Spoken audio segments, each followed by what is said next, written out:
तो hello guys, मेरा नाम है प्रिंस और आप देख रहे हैं एनिमे समीक्षा। चलिए वीडियो को स्टार्ट करते हैं। तो एपिसोड के स्टार्ट में हम क्रिम्सन सोर्ड, उस बूढ़े आदमी आर्थर और बाकी सभी लोगों को एक अजीब सी जगह पर देखते हैं। तभी हम क्लाइव और उसकी टीम को उनसे अलग एक दूसरी जगह पर देखते हैं और उन सभी को नहीं पता होता कि वो कहाँ पर है। एक आदमी क्लाइव से पूछता है कि यहाँ क्या हुआ, तो क्लाइव उससे कहता है कि मेरे एक्सपीरियंस के हिसाब से यह टेलीपोर्टेशन था और शायद वो गेट इस काम के लिए रिस्पॉन्सिबल है। फिर क्लाइव कहता है कि ग्रेट टाइडल बोर के मॉन्स्टर्स के 38 फ्लोर से आने वाली हमारी थ्योरी गलत है, इसका काफी हाई चांस है कि ये गेट ही उस सब का सोर्स है। फिर क्लाइव मन में सोचता है कि यह मेरे लिए एक ब्लेसिंग भी हो सकती है। ग्रेट टाइडल बोर की रूट को डिस्कवर करने से मैं अपने डिपार्टमेंट का हेड बन जाऊंगा। फिर हम उन सब के सामने काफी सारे मॉन्स्टर्स को आते हुए देखते हैं और तभी सीन चेंज हो जाता है। फिर हम डंजन के बाहर का सीन देखते हैं और हम देखते हैं कि एनालिसिस टीम देखती है कि डंजन में उन सभी लोगों की रीडिंग्स वैनिश हो चुकी है, लेकिन तभी अचानक से उन्हें उनकी रीडिंग्स 40 फ्लोर से मिलती है, लेकिन वो रीडिंग्स फिर से चली जाती हैं। और तभी हम देखते हैं कि वहां पर एक आदमी आता है जिसका नाम क्रिस्टोफर ब्लाट होता है और वो कॉलेज ऑफ मैजिक से होता है। वो उनसे पूछता है कि क्या डंजन में कुछ अजीब हो रहा है। वो उनको बताता है कि अभी थोड़ी देर पहले जो लोग डंजन में एंटर हुए थे वो डिसअपियर हो गए। वो उन्हें बताता है कि हम लोकल एडवेंचरर्स के साथ डंजन में जा रहे थे, तभी मेरी आंखों के सामने वो सभी गायब हो गए। तो एनालिसिस टीम उसको बताती है कि 10th लेयर पर भी सभी लोगों की रीडिंग्स वैनिश हो गई। फिर वो क्रिस्टोफर को ये भी बताते हैं कि सिर्फ थोड़ी देर के लिए ही उनकी रीडिंग्स 40 फ्लोर से मिली थी। तो सुनकर वो शॉक हो जाता है और फिर क्रिस्टोफर कहता है कि कोई भी एडवेंचरर आज तक 38 फ्लोर से आगे नहीं गया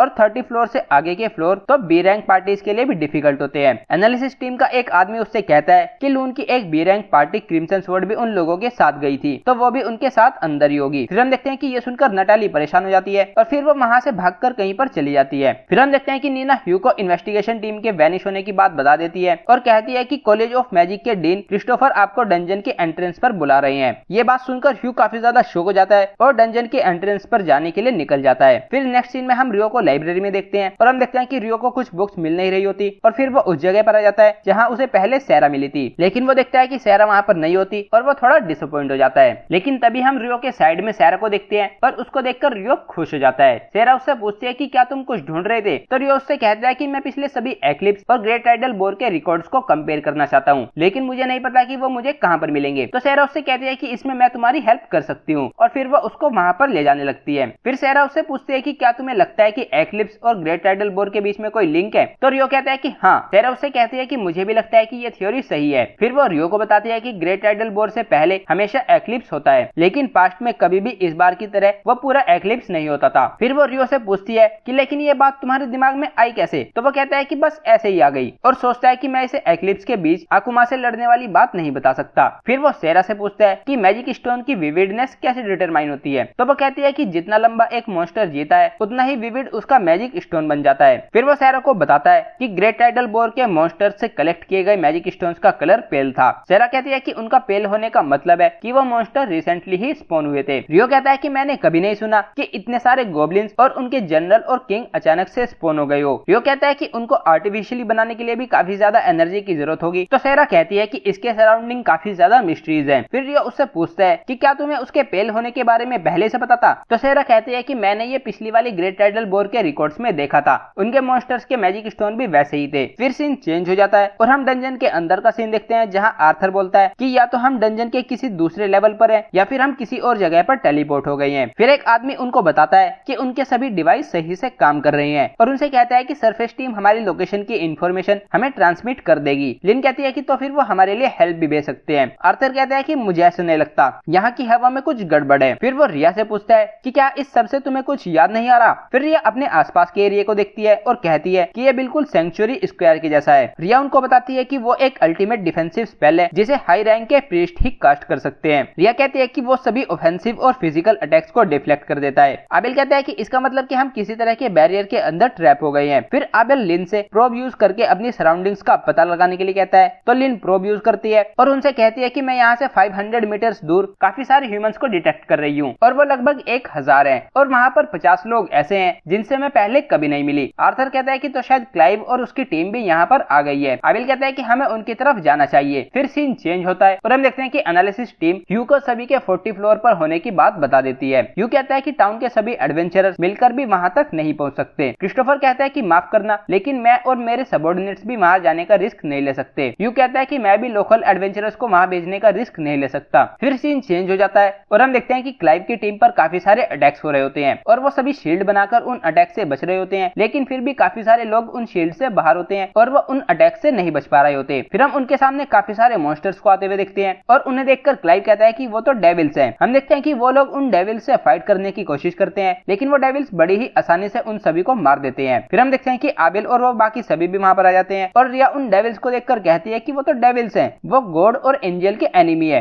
वो ह्यूमन से काफी ज्यादा स्ट्रॉन्ग होते हैं और उन पर मैजिक का कोई असर नहीं होता। फिर आर्थर अपने लोगों से उन डेविल्स पर अटैक करने के लिए रेडी रहने के लिए कहता है और फिर वो उन डेविल्स पर अटैक कर देते हैं और उनको मारने लगते हैं। ये देखकर रिया बोलती है कि मुझे तो लगा था कि मैजिक उन पर काम नहीं करता। तो आर्थर उससे कहता है कि लेकिन ये कभी भी कंफर्म नहीं होता। फिर वो फिर से उन डेविल्स पर अटैक करने लगते हैं और फिर आर्थर आबेल से कहता है कि उनसे जीतना इम्पॉसिबल नहीं है, लेकिन वो काफी सारे हैं, हमारा माना पहले ही खत्म हो जाएगा। फिर आबेल नोटिस करता है कि उन डेविल्स के पीछे एक अलग डेविल होता है जो कि उनका बॉस होता है। फिर हम देखते हैं कि आर्थर के टीम्स के अटैक खत्म हो चुके होते हैं और आर्थर कहता है कि हमारे पास और फायर पावर नहीं बची। तो आबेल उससे कहता है कि अब हमारे फाइट करने की बारी है। फिर वो वॉरेन से एक सिंगल लाइन में चार्ज करने के लिए कहता है और फिर वो ऐसा ही करते हैं और हम देखते हैं कि वॉरेन उन पर होने वाले अटैक्स को ब्लॉक कर रहा होता है और फिर वॉरेन अपनी शील्ड से उन डेविल्स को मारता है और फिर आबेल अपनी स्वॉर्ड से उनको मारता है और लिन और रिया अपने अपने मैजिक का यूज करके उनको मार रही होती हैं। वो डेविल्स उन पर अटैक करते हैं, लेकिन वॉरेन अपनी शील्ड से उनको ब्लॉक कर देता है और फिर से वो सभी उन डेविल्स को मारने लगते हैं। फिर हम देखते हैं कि उनकी फाइट काफी लंबे समय तक चलती है और वो लगभग सभी डेविल्स को मार देते हैं, लेकिन लिन का माना खत्म हो जाता है और उनके पास कोई पोशन भी नहीं होता।